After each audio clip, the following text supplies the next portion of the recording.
ಓಂ ನಮೋ ಭಗವತೆ ಪರಾಯ ಕಾಲಾಯ ನಮಃ ಕಾಲರೂಪಿಣ್ಯೈ ದುರ್ಗಾಯೈ ನಮಃ ಕಾಲಜೀವಗುಣಾದೀನಾಂ ಅಭಿಮಾನಿನೇ ಚತುರ್ಮುಖಾಯ. ಶ್ರೀ ಗುರುಭ್ಯೋ ನಮಃ. ಅಥೇದಾನೀಂ ಭಾಗವತಸ್ಯ ದ್ವಿತೀಯೇ ಸ್ಕಂಧೆ ಅಷ್ಟಮೇ ಅಧ್ಯಾಯೇ ಸಪ್ತಮಃ ಶ್ಲೋಕಃ ವ್ಯಾಖ್ಯಾಭಿಃ ಸಾಕಂ ನಿರೂಪ್ಯತೆ. ಯದಧಾತುಮತೋ ಬ್ರಹ್ಮನ್ ದೇಹಾರಂಭೋಸ್ಯ ಧಾತುಭಿಃ ಯದೃಚ್ಛಯಾ ಹೇತುನಾ ವಾ ಭವಂತೋ ಜಾನತೆ ಯಥಾ.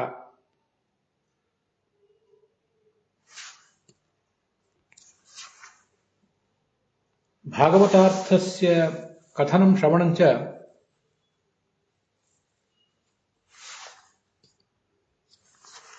ಪುರುಷಾರ್ಥ ಹೇತು ಭವತಃ ಇತಿ ಖಲು ಅಭ್ಯುದಯೈ.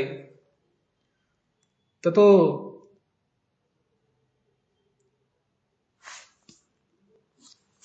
ಭವತ್ಯಯಂ ಪ್ರಶ್ನಃ ಸ್ವತಃ ಚಿದ್ರೂಪಸ್ಯ ಅದೇಹಸ್ಯ ಜೀವಸ್ಯ ಅಸ್ಯ ಕಥಂ ದೇಹ ಸಂಬಂಧಃ ಭವಿಷ್ಯತಿ ಇತಿ.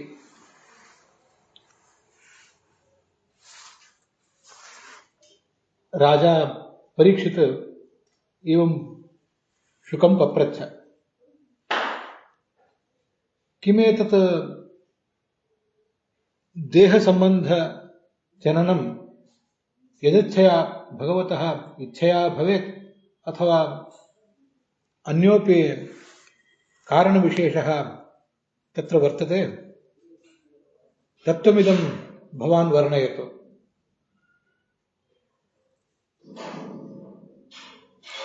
अजोयं पद्मनाभः पद्मं नाभौ दधानः यदि कश्चन प्राकृतपुरुष एव नानावयव विशिष्टं देहं धरति इति संवर्ण्यते तर्हि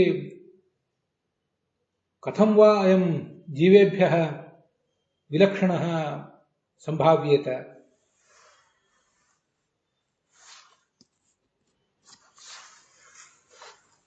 इति अनेके प्रश्नाः उद्गच्छन्ति राज्ञः परीक्षितः. तानेतान् सर्वान् प्रश्नान् व्याचकार भगवान् ಶುಕಾಚಾರ್ಯः. ಭಾಗವತದ ಅರ್ಥದ ಕಥನ ಮತ್ತು ಶ್ರವಣ ಅಂತನ್ನೋದು ಪುರುಷಾರ್ಥ ಹೇತು ಅಂತ ಹೇಳಿದ್ರಿ. ಅದೆಲ್ಲ ಸರಿ. ಮೂಲಭೂತವಾಗಿ ನಮ್ಮದೊಂದು ಪ್ರಶ್ನೆ ಇದೆ. ಈ ಜೀವ ಮೂಲತಃ ಜ್ಞಾನ ರೂಪ, ಜ್ಞಾನಾನಂದ ರೂಪ. ಅವನಿಗೆ ಪ್ರಾಕೃತ ದೇಹ ಇಲ್ಲ. ಆ ಪ್ರಾಕೃತ ದೇಹ ಅವನಿಗೆ ಬರುವುದು ಎಲ್ಲಿಂದ? ಅದನ್ನು ನಾವು ಅರಿತುಕೊಳ್ಳಬೇಕಾಗಿದೆ ಅಂತಾರೆ. ಇದೆಲ್ಲವೂ ಭಗವಂತನ ಇಚ್ಛೆ ಅಂತ ಬಂತೋ ಅಥವಾ ಅದಕ್ಕೆ ಮತ್ತೇನಾದ್ರೂ ಕಾರಣ ಇದೆಯೋ ಅದನ್ನ ನೀವೇ ನನಗೆ ಹೇಳಬೇಕು.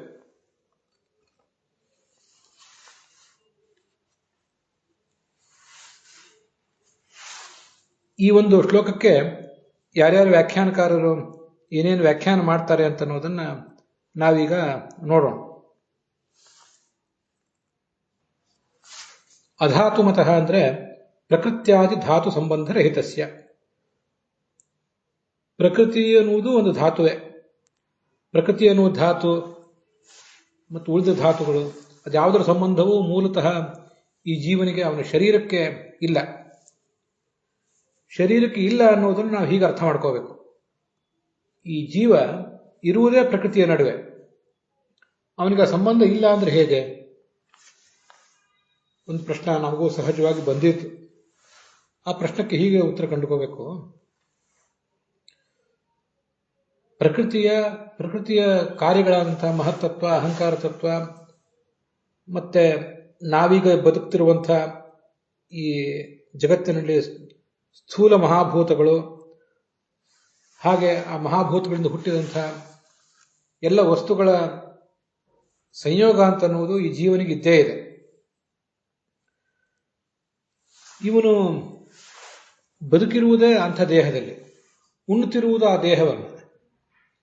ಸೃಷ್ಟಿ ಪ್ರಾರಂಭ ಆದಾಗಿಂದ ಇವನು ಸೃಷ್ಟಿಗೆ ಬಂದಾಗಿನಿಂದ ಮತ್ತೆ ಈ ಜನ್ಮದಲ್ಲಿ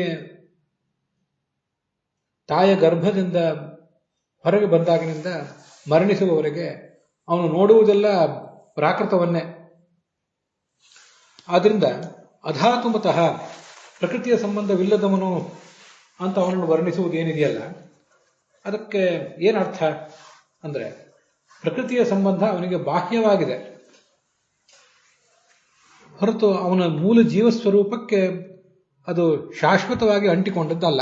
ಇಷ್ಟೇ, ಅಂಟಿಕೊಂಡಿದೆ, ಅದರ ಸಂಬಂಧವಿದೆ, ಆದರೆ ಅದು ಶಾಶ್ವತವಾಗಿ ಅಂಟಿಕೊಂಡದ್ದಲ್ಲ. ಮತ್ತೆಂದೂ ಆ ಜೀವನನ್ನ ಪ್ರಾಕೃತ ಸಂಬಂಧದಿಂದ ಬಿಡಿಸಲಾಗದಂತೆ ಅವನನ್ನು ಅಂಟಿಕೊಂಡು ಬಾಧಿಸುವಂಥದ್ದಲ್ಲ. ಇಷ್ಟೇ. ಆದ್ದರಿಂದ ಅಧಾತುಮಾನ್ ಫಂಡಮೆಂಟಲಿ ಅವನು ಈ ಪ್ರಕೃತಿಯ ಸಂಬಂಧವಿಲ್ಲದವನು ಅಂತ ಅವನನ್ನು ವರ್ಣನೆ ಮಾಡಿದ್ದಾರೆ. ಇದಕ್ಕೆ ಎದುರುಚ್ಛ ಅಂದರೆ ಈಶ್ವರಿಚ್ಛೆಯ ಕಾರಣವೋ ಅಥವಾ ಮತ್ತೇನು ಕಾರಣವೋ ಅಂತ ಹೀಗೆ ಇದು ಪ್ರಶ್ನೆ.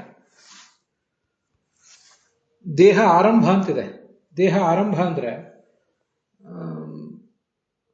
ಜ್ಞಾನಾನಂದ ಸ್ವರೂಪನಾದಂತಹ ಆ ಜೀವನಿಗೆ ಒಂದು ಆವರಕವಾಗಿ ಲಿಂಗ ದೇಹ ಇದೆ, ಅದರ ಹೊರಗೆ ಅನಿರುದ್ಧ ದೇಹ ಇದೆ, ಅದರ ಹೊರಗೆ ಭೌತ ದೇಹ ಇದೆ.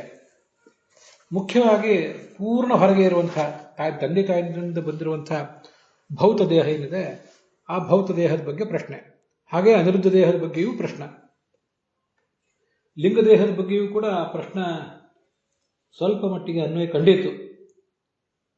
ಧಾತುಗಳು ಅಂದರೆ ಮಹಾಭೂತಾನಿ ಅಂತ ಅರ್ಥ ಬರೀತಾರೆ ಶ್ರೀಧರರು. ಅಲ್ಲಿ ಶ್ಲೋಕದಲ್ಲಿ ಎದೃಚ್ಛ ಅಂತ ಒಂದು ಶಬ್ದ ಇದೆ ನೋಡಿ. ಎದೃಚ್ಛ ಅಂದರೆ ಈಶ್ವರೇಚ್ಛ ಅಂತ ಅರ್ಥ ಬರೀತಾರೆ ವಿಜಯಧ್ವಜರು ಮತ್ತು ಯಾದವಾರಿ. ಉಳಿದವರೆಲ್ಲ ಅದನ್ನು ನಿರ್ನಿಮಿತ್ತ ಅಂತ ಅರ್ಥ ಬರೀತಾರೆ. ಯಾವುದೇ ನಿಮಿತ್ತ ಇಲ್ಲದೆ ಇರುವುದು ಅಂತ. ನಾವು ಕೋಶವನ್ನು ಇವತ್ತು ತೆಗೆದು ನೋಡಿದರೆ ಯಾದೃಚ್ಛಿಕ ಅಂದರೆ ಆಕಸ್ಮಿಕ ಅಂತಲೇ ಅರ್ಥ ಕಂಡು ಬರ್ತದೆ. ಆಚಾರ್ಯರು ಯತ್ರಾನ್ಯ ಹೇತ್ವಭಾವ ಸ್ಯಾತ್ ಈಶ್ವರೇಚ್ಛಾಧಿಕಂ ವಿನ ಈಶ್ವರೇಚ್ಛಾ ಎದೃಚ್ಛಾ ಸ್ಯಾತ್ ಅತಸ್ತತ್ರ ಎದೃಚ್ಛಯ ಅಂತ ಭಾಗವತ ತಾತ್ಪರ್ಯದಲ್ಲಿ ಅದನ್ನೊಂದು ಹೇಳಿದ್ದಾರೆ. ಅದು ಹಿಂದೆ ಬಂದಿದೆ ಪ್ರಾಯ ಅಥವಾ ಮುಂದೆ ಬರುವುದಿದೆ. ನಮಗೆ ಇಲ್ಲಿಯವರೆಗೆ ಅನುಭವಕ್ಕೆ ಬಂದಿರುವಂತಹ ಯಾವುದೇ ಕಾರಣ ಇಲ್ಲ. ನಮಗೆ ಎಂದೂ ಕಾಣದೇ ಇರುವಂತಹ ಕಾರಣಗಳೇ ಇರುವ ಸಾಧ್ಯತೆ ಇದ್ದರೆ ಅದನ್ನ ಈಶ್ವರೇಚ್ಛ, ಯಾದೃಚ್ಛಿಕ, ಈಶ್ವರೇಚ್ಛಾದಿಂದ ಹುಟ್ಟಿದ್ದು ಯಾದೃಚ್ಛಿಕ ಅಂತ ಅದನ್ನ ವರ್ಣಿಸ್ತಾರೆ. ಈಶ್ವರೇಚ್ಛಾ ಯದೃಚ್ಛಾ ಸ್ಯಾತ್. ಯತದಂದ್ರೆ ಜ್ಞಾನ, ಜ್ಞಾನ ರೂಪವಾದ ಇಚ್ಛೆಯನ್ನ ಈಶ್ವರೇಚ್ಛಾ ಅಂತ ಹೀಗೆ ಹೇಳ್ತಾರೆ. ಭಗವಂತನ ಇಚ್ಛೆಯಿಂದ ಇದಾಗುವುದು ಅಂತ ಅದರ ತಾತ್ಪರ್ಯ. ಅದಕ್ಕಾಗಿ ವಿಜಯಧ್ವಜರು ಮತ್ತು ಯಾದವಾರ್ಯರು ಹಾಗೆ ಅರ್ಥ ಮಾಡಿದ್ದಾರೆ.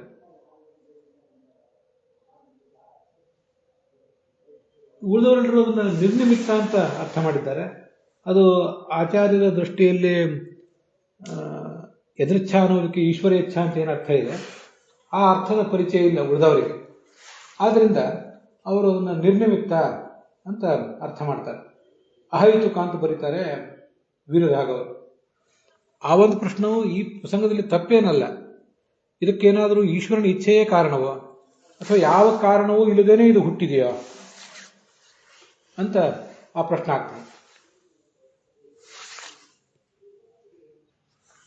ಅದೊಂದು ಜಿಜ್ಞಾಸೆ ಅಷ್ಟೇ. ನಿರ್ನಿಮಿತ್ತ ಅಂತ ಹೀಗೆ ಪ್ರಶ್ನೆ ಮಾಡುವವರು ನಾಸ್ತಿಕರೇನಲ್ಲ. ಮಹಾಭಾಗವತನಾದ ಪರೀಕ್ಷಿತನೇ ಅಲ್ಲಿ ಪ್ರಶ್ನೆ ಮಾಡ್ತಿದ್ದಾನೆ. ನಮಗೆ ಈ ದೇಹ ಬಂತೆಲ್ಲಿಂದ ಅನ್ನುವುದೊಂದು ಸಹಜವಾದ ಜಿಜ್ಞಾಸೆ. ಭಗವಂತನ ಇಚ್ಛೆಯಿಂದಲೇ ಬಂತೋ, ಯಾವ ಕಾರಣವೂ ಇಲ್ಲದೇನೆ ಬಂತೋ ಅದನ್ನು ಹೇಳ್ರಿ ಅಂತ. ಅದೊಂದು ಒಂದು ಮಟ್ಟಿಗೆ ಆ ಅರ್ಥವೂ ಕೂಡ ನಮಗಿಲ್ಲಿ ಗ್ರಾಹ್ಯವೇ ಆಗ್ತದೆ. ಅದು ತಪ್ಪೇನಲ್ಲ. ಆದ್ದರಿಂದ ಎದೃಚ್ಛಯ, ಯಾವುದೇ ಕಾರಣವಿಲ್ಲದೇನೆ, ಹೇತುನಾವ, ಇನ್ಯಾವುದಾದ್ರು ಕಾರಣದಿಂದ, ಭವಂತೋ ಜಾನತೆ ಯಥ, ತಾವು ಶುಕಾಚಾರ್ಯ ಮೊದಲಾದವರ ಅಭಿಪ್ರಾಯ ಏನಿದೆ ಅದರಂತೆ ನನಗೆ ಅದನ್ನು ಹೇಳ್ರಿ ಅಂತ ಕೇಳ್ತಿದ್ದಾನೆ. ಮುಂದೆ ಆಸೀದ್ ಯದುರಾತ್ ಪದ್ಮಂ ಅಂತ ಈ ಶ್ಲೋಕ. ಈ 14 ಲೋಕಗಳಾಗಿ ಮುಂದೆ ಪರಿಣಮಿಸ್ತದೆ ಈ ಪದ್ಮ. ಭಗವಂತನ ನಾಭಿಕಮಲದಲ್ಲಿ ಪದ್ಮ ಹುಟ್ಟುತ್ತದಲ್ಲ, ಆ ಪದ್ಮ ಅಂತನ್ನೋದು ಮುಂದೆ ನಾಭಿಕಮಲ 14 ಲೋಕಗಳ ರೂಪವಾಗಿ ಪರಿಣಮಿಸ್ತದೆ. ಅಂಥ ನಾಭಿಯನ್ನು ಪದ್ಮಕ್ಕೆ ಕಾರಣವಾದ ನಾಭಿಯನ್ನು ಹೊತ್ತಂತಹ ಭಗವಂತನು ಕೂಡ ಒಂದು ವೇಳೆ ಜನಸಾಮಾನ್ಯರಂತೆ ನಮ್ಮಂಥ ಪ್ರಾಕೃತ ಪುರುಷರಂತೆ ಅವಯವಗಳಿಂದ ಕೂಡಿದ್ದಾನೆ ಅಂತ ಆದರೆ ಅವನಿಗೂ ನಮಗೂ ಏನು ವ್ಯತ್ಯಾಸ ಇದ್ದೀತು ಅಂತ ಇದೊಂದು ಪ್ರಶ್ನೆ.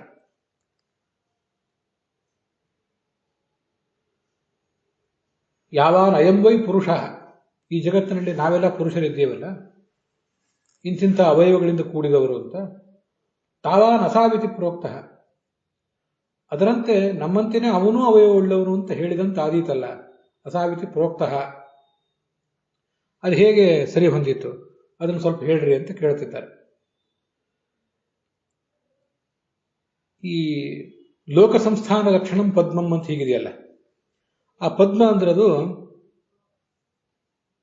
ಅಜಸ್ಯನಾಭಾವಿತಿ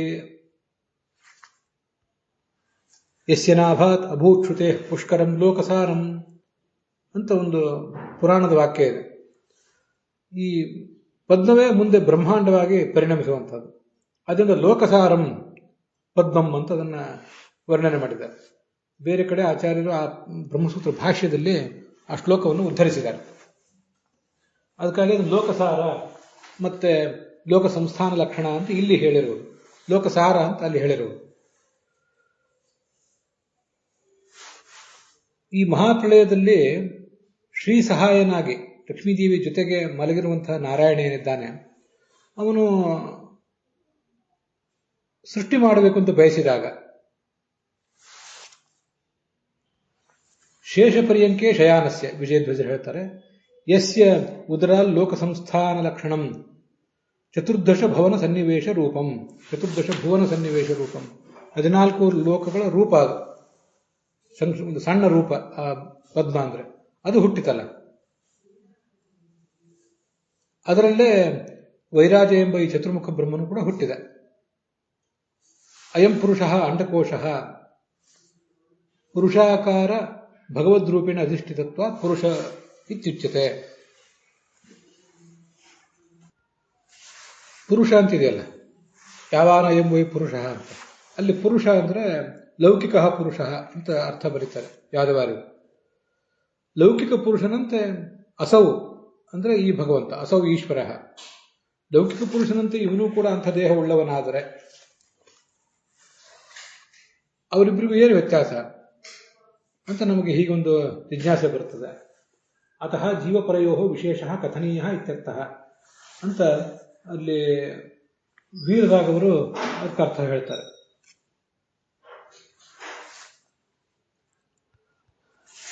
ಆದರೆ ಆ ಶ್ಲೋಕ ತುಂಬ ವಿಚಿತ್ರವಾಗಿದೆ. ಜೀವನಂತೆ ಪರಮಾತ್ಮನೂ ಕೂಡ ಅವಯವವುಳ್ಳವನಾದರೆ ಅವರಿಬ್ಬರಿಗೂ ವ್ಯತ್ಯಾಸ ಹೇಳಬೇಕು ಅನ್ನುವ ಅರ್ಥ ಇವರೇನು ವೀರರಾಘವರು ಮತ್ತೆ ಯಾದವಾರರು ಬರೆದಿದ್ದಾರೆ. ಅದೇ ಅರ್ಥ ವಿಜಯಧ್ವಜರ ವ್ಯಾಖ್ಯಾನದಲ್ಲಿ ಕಾಣಿಸೋದಿಲ್ಲ. ಆದರೆ ಅವ್ರು ಏನು ಅರ್ಥ ಹೇಳ್ತಾರೆ ಅಂತಲೂ ಅಷ್ಟು ಸ್ಪಷ್ಟವಾಗಿಲ್ಲ. ಉಳಿದ ಕೆಲವು ಬೇರೆ ವ್ಯಾಖ್ಯಾನಕಾರರ ವ್ಯಾಖ್ಯಾನದಲ್ಲಿ ಕೂಡ ಹಾಗೆ ಕಾಣಿಸೋದಿಲ್ಲ. ಅಂತೂ ಅದಕ್ಕೊಂದು ಭಾಗವತ ತಾತ್ಪರ್ಯವೂ ಇಲ್ಲ. ಆದ್ದರಿಂದ ಈಗೇನು ಅರ್ಥ ಒಂದು ನಮ್ಗೆ ಉಪಲಬ್ಧ ಇದೆ ಅದನ್ನೇ ತಮ್ಮ ಎದುರಿಗೆ ಹೇಳಿದ್ದೇನೆ.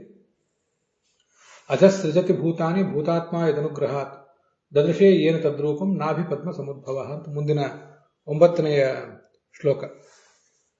ಚತುರ್ಮುಖ ಬ್ರಹ್ಮ ಯದನುಗ್ರಹಾತ್, ಆ ಭಗವಂತನ ಅನುಗ್ರಹದಿಂದ ಲೋಕಗಳನ್ನು ಸೃಷ್ಟಿ ಮಾಡ್ತಾನೆ, ಮತ್ತೆ ಅದರೊಳಗೆ ತಾನು ಕೂಡ ವ್ಯಾಪಿಸ್ಕೋತಾನೆ.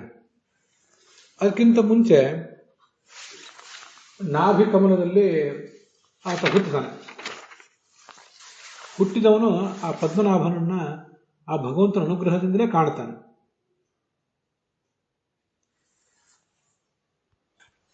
ಹೀಗೆ ಚತುರ್ಮುಖ ಬ್ರಹ್ಮನಿಗೂ ಕೂಡ ಅನುಗ್ರಹ ಮಾಡಿದಂತಹ ಒಂದು ದಿವ್ಯವಾದ ವ್ಯಕ್ತಿತ್ವ ಒಂದು ಅಂತ ಭಗವಂತನ ಬಗ್ಗೆ ವರ್ಣನೆ ಮಾಡ್ತಿದ್ದಾರೆ.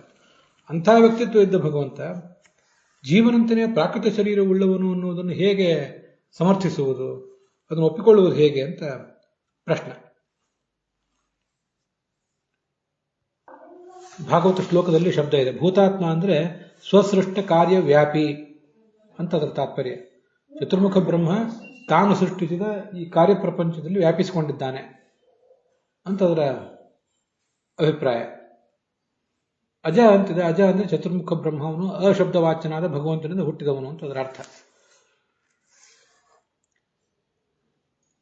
ತಥಾಚ ಏವಮಾದಿ ವಿಶೇಷ, ಇಂತಹ ವೈಶಿಷ್ಟ್ಯ ಅನ್ನುವುದು ಭಗವಂತನಿಗೆ ಹೇಗೆ ಕೂಡ್ಲಿಕ್ಕೆ ಸಾಧ್ಯ? ಅವನು ಜೀವನಂತೆ ಪ್ರಾಕೃತ ದೇಹವುಳ್ಳವನು ಅಂತ ಆದರೆ ಇದು ಹೇಗೆ ಅಂತ ಅದರ ಪ್ರಶ್ನೆ ಮಾಡುವ ತಾತ್ಪರ್ಯ.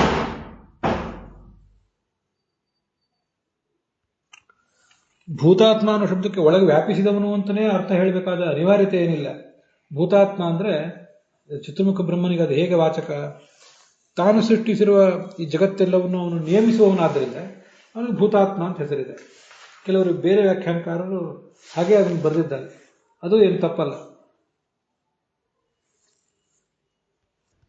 ನಿಯಂತ ನಿಯಾಮಕ ಅನ್ನುವುದು ವೀರರಾಘವರು ಮತ್ತೆ ರಾಧಾಕೃಷ್ಣರು ಮೊದಲಾದವರು ಮಾಡುವಂತಹ ಅರ್ಥ. ಸಚಾಪಿ ಯತ್ರ ಪುರುಷಃ ವಿಶ್ವಸ್ಥಿತ್ಯುದ್ಭವಾಪ್ಯಯ ಮುಕ್ತಾತ್ಮಮಾಜ ಮಾಯೇಶಃ ಶೇತೆ ಸರ್ವಗುಣಾಶ್ರಯ. ಹೀಗೆ ಚತುರ್ಮುಖ ಬ್ರಹ್ಮನಿಗೂ ಅನುಗ್ರಹ ಮಾಡಿದಂಥ ಒಂದು ವಿಶಿಷ್ಟವಾದ ವ್ಯಕ್ತಿತ್ವ. ಚತುರ್ಮುಖ ಬ್ರಹ್ಮ ಸೃಷ್ಟಿ ಮಾಡ್ತಾನೆ ಅಂತ ಅನ್ಕೊಂಡ್ರು, ಮೂಲತಃ ಚತುರ್ಮುಖ ಬ್ರಹ್ಮನಲ್ಲಿದ್ದು ಪ್ರಪಂಚದ ಸೃಷ್ಟಿ ಮಾಡುವವನು, ತಾನು ಲಯ ಮಾಡುವವನು, ಮತ್ತು ತಾನು ಪಾಲನೆ ಮಾಡುವವನು, ಲಯಕರ್ತನಾದ ರುದ್ರನಲ್ಲಿದ್ದು ಲಯ ಮಾಡುವವನು, ಎಲ್ಲವೂ ಕೂಡ ಅವನೇ ಆಗಿದ್ದಾನೆ. ಹೀಗೆ ಮುಕ್ತ ಆತ್ಮಮಾಯಾಂ ಮಾಯೇಶಃ, ಅವನನ್ನು ಮಾಯೇಶ ಅಂತ ವರ್ಣನೆ ಮಾಡ್ತಾರೆ. ಯಾಕೆ ಅವನನ್ನು ಮಾಯೇಶ ಅಂತ ಹೇಳ್ತಾರೆ ಅಂದ್ರೆ, ಶ್ವೇತಾಶ್ವತರ ಉಪನಿಷತ್ತಿನಲ್ಲಿ ಹಾಗೊಂದು ಶಬ್ದ ಇದೆ. ಮಾಯಾಂತು ಪ್ರಕೃತಿಂ ವಿದ್ಧಿ ಮಾಯಿನಂತು ಮಹೇಶ್ವರಂ ಅಂತ. ಮಾಯೆ ಅಂದ್ರೆ ಕಣ್ಕಟ್ಟು ಅಂತ ಅದರ ಅರ್ಥ ಅಲ್ಲ. ಮಾಯೇಶಃ ಅಂದ್ರೆ ಪ್ರಕೃತಿ, ಜಡ ಪ್ರಕೃತಿ ಅಥವಾ ಚೇತನ ಪ್ರಕೃತಿ, ಅದರ ಅಧಿಪತಿಯಾದವನು ಈ ಭಗವಂತ. ಆದ್ರಿಂದ ಅವನನ್ನು ಮಾಯೇಶ ಅಂತ ಹೀಗೆ ಹೇಳೋದು. ಅವನು ತನ್ನ ಆತ್ಮಮಾಯ ಮುಕ್ತ, ಯಾವತ್ತು ಆ ಮಾಯೆಯನ್ನು ತನ್ನ ಅಧೀನದಲ್ಲಿ ಇಟ್ಕೊಂಡಿದ್ದಾನೆ. ಆ ಪ್ರಳಯ ಕಾಲದಲ್ಲಿ ಬೇರೆ ಏನು ಕೆಲಸಗಳು ನಡೆದಿಲ್ಲ. ಆದ್ರಿಂದ ಆ ಪ್ರಕೃತಿಯ ಮೂಲಕ ಮಾಡಿಸುವ ಕೆಲಸಗಳನ್ನು ಆ ಕ್ಷಣದಲ್ಲಿ ಅವನು ಸ್ಥಗಿತ ಮಾಡಿದ್ದಾನೆ. ತತ್ ಪ್ರವರ್ತಕತ್ವ ವಿರಮ್ಯ, ಮುಕ್ತ ಪ್ರವರ್ತಕತ್ವೇನ ಯತ್ರ ಯಸ್ಮಿನ್ ಲೋಕೆ ಶೇತೆ. ಪ್ರಳಯ ಕಾಲದಲ್ಲಿ ಸೃಷ್ಟಿ ಪಾಲನೆ ಇತ್ಯಾದಿ ನಡೆದಿಲ್ಲ. ಆದ್ರಿಂದ ಆ ಬಂಧಕ ಶಕ್ತಿ ಏನಿದೆ, ಮಾಯಾ ಅಂದ್ರೆ ಬಂಧಕ ಶಕ್ತಿ, ಅದನ್ನು ಅವನು ಬಿಟ್ಟಂತೆ ಆಗಿದೆ, ತಾತ್ಕಾಲಿಕವಾಗಿ ಅದನ್ನು ಸ್ಥಗಿತ ಮಾಡಿದಂತೆ ಆಗಿದೆ ಅಷ್ಟೆ. ಏನಾದ್ರೂ ಸಮಸ್ತ ಮುಕ್ತರು ಅಮುಕ್ತರು ಎಲ್ಲ ಜೀವರು ಕೂಡ ಆ ಭಗವಂತನ ಮಾಯೆ, ಅದಕ್ಕೆ ಅಧೀನರೇ. ಅದರಿಂದ ಅವನು ಮಾಯೆಯನ್ನು ಬಿಡ್ತಾನೆ ಅಂತ ಆ ದೃಷ್ಟಿಯಿಂದ ಅಲ್ಲ. ಮಾಯೆಯನ್ನು ಅವನು ಯಾವ ಕಾರಣಕ್ಕೂ ಬಿಡೋದಿಲ್ಲ, ತನ್ನ ಇಚ್ಛೆಯನ್ನೇ ಅವನು ಬಿಡ್ತಾನೆ ಅಂತ ಹೇಳ್ದಂಗೆ ಆಗ್ತದೆ.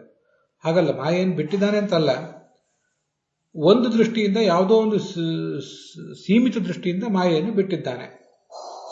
ಆ ಕಾಲದಲ್ಲಿ ಜಗತ್ತನ್ನು ಯಾರಲ್ಲಿ ಅವನು ಸೃಷ್ಟಿಸ್ತಾ ಇಲ್ಲ, ಯಾರನ್ನು ನಾಶಪಡಿಸ್ತಿಲ್ಲ. ಪ್ರಳಯ ಕಾಲ ಆದ್ರಿಂದ ಅವನ ಮಾಯೆಗೆ ಒಂದು ಸ್ವಲ್ಪ ವಿರಾಮ ಇದೆ, ಇಷ್ಟೇ ಅರ್ಥ. ಆದರೆ ಮಾಯಾ ಅಂದ್ರೆ ಅವನಿಗೆ ಶಕ್ತಿ ಅಂತ ಆದಾಗ ಶಕ್ತಿಯ ಹಿಡಿತ ಯಾವತ್ತೂ ಕೂಡ ಇದ್ದೇ ಇದೆ.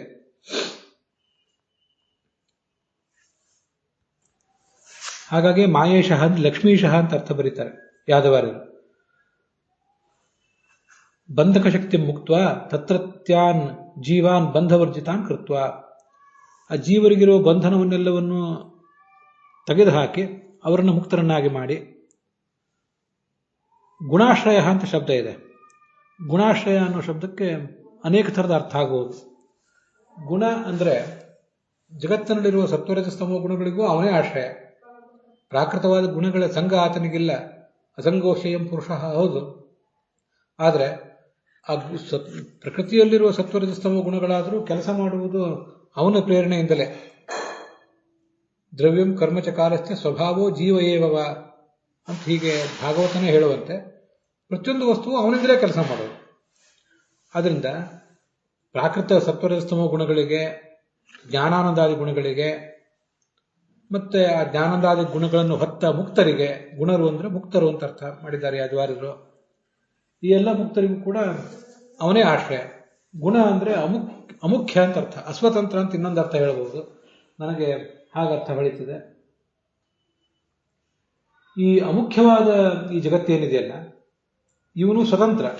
ಅಸ್ವತಂತ್ರವಾದಂಥ ಈ ಜಗತ್ತಿದೆಯಲ್ಲ, ಅಸ್ವತಂತ್ರವಾದ ಈ ಜಗತ್ತನ್ನ ಅವನು ತನ್ನ ಒಡಲಲ್ಲಿ ಇಟ್ಕೊಂಡಿರುವುದರಿಂದ ಆತನಿಗೆ ಸರ್ವಗುಣಾಶ್ರಯ ಅಂತ ಹೀಗೆ ಅರ್ಥ ಹೇಳ್ತಾರೆ. ಸರ್ವಗುಹಾಶಯ ಅಂತ ಪಾಠ ಇದೆ ಕೆಲವು ಕಡೆ, ಬೇರೆಯವರು ಇಟ್ಕೊಂಡಿರುವಂತೆ. ಎಲ್ಲರ ಗುಹೆಯಲ್ಲೂ ಇರ್ತಾನಂತ. ಆ ಪಾಠವು ತಪ್ಪೇನಲ್ಲ. ಆಚಾರ್ಯ ಅದ್ರ ಬಗ್ಗೆ ಏನು ಹೇಳಿಲ್ಲ, ಅದರಿಂದ ನಮಗೆ ಪೂರ್ಣವಾಗಿ ಅದ್ರ ಬಗ್ಗೆ ಅರಿವಾಗೋದಿಲ್ಲ.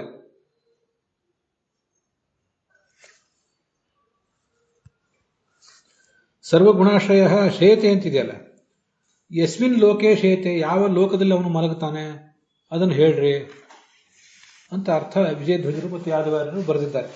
ಅದನ್ನು ಲೋಕ ಅಂತಾದ್ರೂ ತಿಳ್ಕೊಳ್ರಿ, ಇನ್ನೊಂದಾದ್ರೂ ತಿಳ್ಕೊಳ್ರಿ.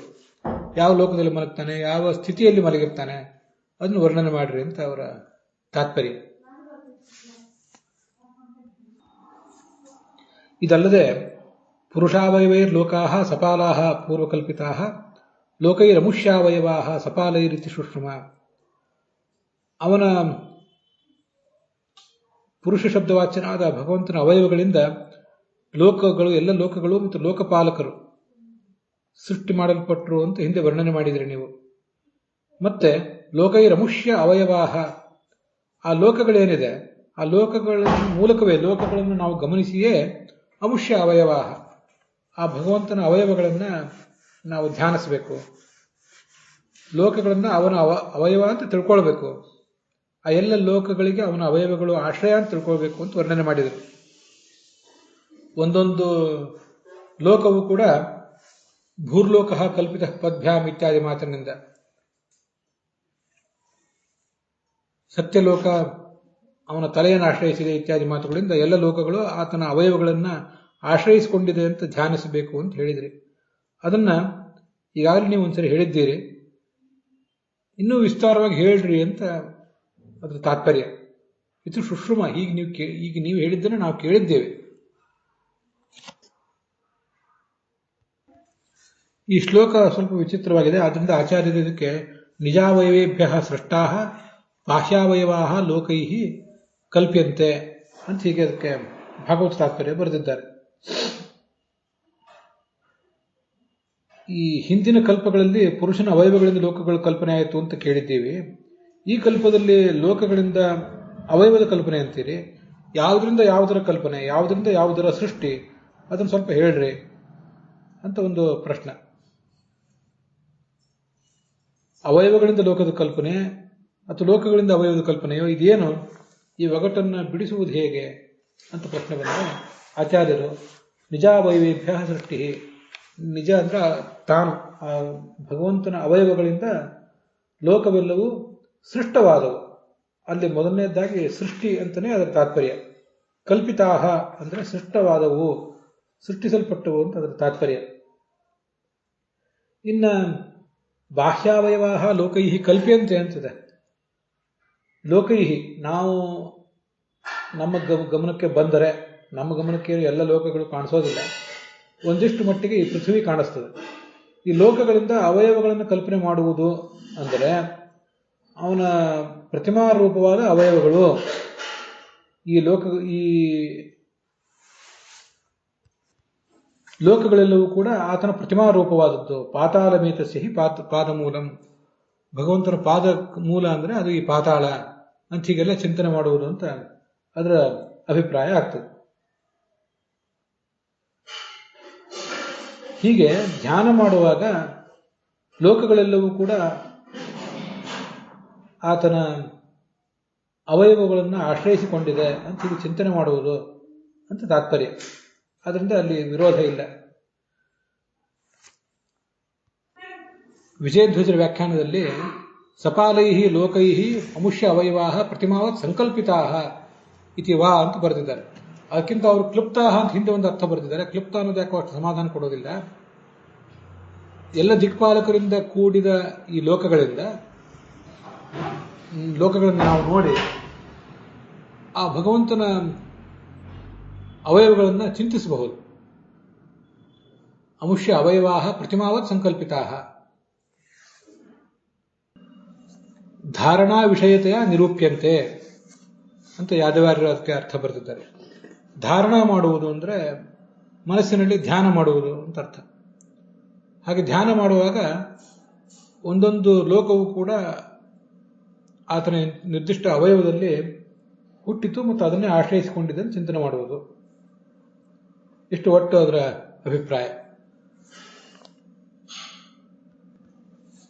ಅದರ ಮುಂದಿನ 12ನೇ ಶ್ಲೋಕದಲ್ಲಿ ಚತುರ್ಮುಖ ಬ್ರಹ್ಮನ ದ್ವಿಪರಾರ್ಧ ಕಲ್ಪ, ಆತನಿಗೆ ಒಟ್ಟು 31,104,000 ಕೋಟಿ ವರ್ಷಗಳ ಆಯುರ್ಮಾನ ಇದೆ. ಅದನ್ನು ಮಹಾಕಲ್ಪ ಬ್ರಹ್ಮಕಲ್ಪ ಅಂತ ಹೇಳ್ತಾರೆ.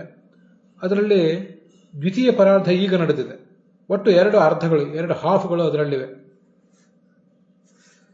ಆದ್ದರಿಂದ ಆ ಚತುರ್ಮುಖ ಬ್ರಹ್ಮನ ದ್ವಿಪರಾರ್ಧ ಕಲ್ಪ, ಅವನ ಒಂದು ದಿನ, ಹಾಗೆ ಒಂದು ಮನ್ವಂತರ, ಒಟ್ಟಾರೆ ಮನ್ವಂತರ ಕಲ್ಪ, ದಿನಕಲ್ಪ, ಮಹಾಕಲ್ಪ, ಹೀಗೆ ಇಷ್ಟನ್ನು ಹೇಳ್ತಾರೆ. ಮನ್ವಂತರ ಕಲ್ಪ ಅನ್ನೋದು ಸಣ್ಣದು, ದಿನಕಲ್ಪ ಅನ್ನೋದು ದೊಡ್ಡದು. ಆ ಚತುರ್ಮುಖ ಬ್ರಹ್ಮನ ಮಹಾಕಲ್ಪ ಅಥವಾ ದ್ವಿಪರಾರ್ಧ ಕಲ್ಪ ಅನ್ನೋದು ಬಹಳ ದೊಡ್ಡದು. ಇವುಗಳೆಲ್ಲದರದ್ದು ಪರಿಣಾಮ ಎಷ್ಟು ಅದನ್ನು ನೀವು ಹೇಳ್ರಿ. ಅದರ ಒಟ್ಟಾರೆ ಅಳತೆ ಎಷ್ಟು? ಭೂತ ಭವ್ಯ ಭವಚ್ಛಬ್ದ ಆಯುರ್ಮಾನಂ ಚ ಯತ್ಕೃತಂ. ಭೂತ ಭವ್ಯ ಭವಿಷ್ಯತ್ ಇದೆಲ್ಲವನ್ನು ಕೂಡ ನಾವು ಒಟ್ಟಾರೆ ತಿಳಿಯುವುದು ಹೇಗೆ? ಮುಂದೆ 13ನೇ ಶ್ಲೋಕದಲ್ಲಿ ಅತಿ ಚಿಕ್ಕ ಕಾಲ ಹಾಗೆ ಅತಿ ದೊಡ್ಡ ಕಾಲಗಳನ್ನು ನಾವು ತಿಳ್ಕೋಬೇಕಾಗಿದೆ. ಅವುಗಳ ಲಕ್ಷಣ ಏನು ಅದನ್ನು ಹೇಳಿದೆ. ಕರ್ಮಾನುಸಾರ ನಮಗೆ ಸಿಗುವಂತಹ ಸ್ಥಾನಗಳೆಂಥವು? ಯಾವತೀ ಕರ್ಮಗತಯ, ಕರ್ಮದಿಂದ ನಮಗೆ ಸಿಗುವ ಗತಿಗಳು, ಅದನ್ನೆಲ್ಲ ನೀವು ನನಗೆ ಹೇಳ್ರಿ ಅಂತ ಕೇಳ್ತಿದ್ದಾರೆ. ಹೀಗೆ ಈ 8ನೇ ಅಧ್ಯಾಯದ 13ನೇ ಶ್ಲೋಕದ ವಿವರದೊಂದಿಗೆ ಇವತ್ತಿನ ಈ ಭಾಗ ಸಮಾಪ್ತ ಆಗಿದೆ. ಹುಸಿಯ ನಾಡಿ ಹೊಟ್ಟೆ ಹೊಡೆಯುವ ವಿಷಯದಲ್ಲಿ ರಸಿಕನೆಂದು ಮುಸಿಗೆ ಹಾಕಿದಿರುವ ಇನ್ನು ಶ್ರೀಕೇಶನೇ, ಈಶ ನಿನ್ನ ಚರಣ ಭಜನೆ ಆಸೆಯಿಂದ ಮಾಡುವೆ, ದೋಷ ರಾಶಿ ನಾಶ ಮಾಡು ಶ್ರೀ ಕೇಶವ. ಶ್ರೀಕೃಷ್ಣಾರ್ಪಣಮಸ್ತು.